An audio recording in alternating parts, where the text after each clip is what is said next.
हुजूर हर काली चीज को बे रौनक भी नहीं समझना, हर काले रंग को कटा हुआ भी नहीं समझना। अगर रंग काला है और जुड़ा हुआ है तो फिर शबे मेराज की सारी सियाहत के बाद नबी तशरीफ लाकर पूछते हैं, बिलाल कौन सा अमल करते हो, बिलाल क्या करते हो? हुजूर खैर। फरमाया, जन्नत में जहां भी गया तुम मेरे आगे चल रहे थे। गुलाम थे तो गुलामी का हक अदा किया है। गुलाम हमेशा आगे आगे चलते हैं, गुलाम अपनी नौकरी के लिए हमेशा आगे आगे चलते हैं। तो हुजूर यहाँ बात कुछ और है, कुरान कुछ और नजरिया दे रहा है, कुरान कुछ और समझाना चाह रहा है। जाहिरी तौर पे जितना हुस्न जमाल हो, जितना हुस्न जमाल हो, चेहरा हशाश बशाश हो, अगर जुड़ा हुआ है तो सब कुछ है। अगर जुड़ा हुआ नहीं है, बिलाल जुड़ गया, रंगत क्या थी?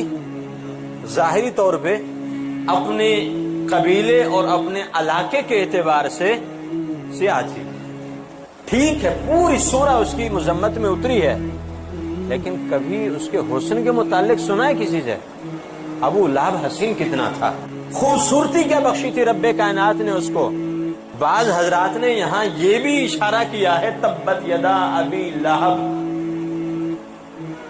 ठीक है कि अबू लहब उसको कहा क्यों जाता था? इसलिए कहा जाता था कि ऐसा लगता था ये उसके रुखसार, उसके गाल ऐसे जैसे लाल अंगारे हों, इतना हसीन जवान था।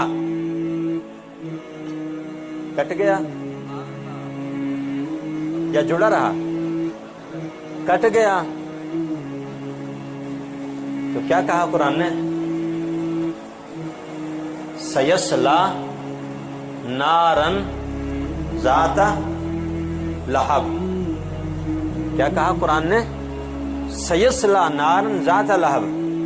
और अल्लाह के हबीब बिलाल से क्या पूछ रहे हैं? बिलाल, जहां भी गया हूं तेरे कदमों की आहट महसूस की है, जहां भी गया हूं जन्नत में आगे आगे तुझे पाया है।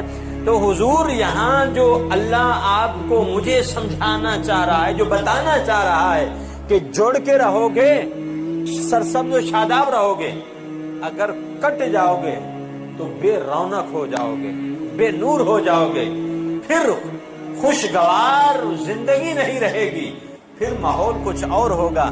क्या होगा कि काले सियाह कटे हुए हो जाओगे।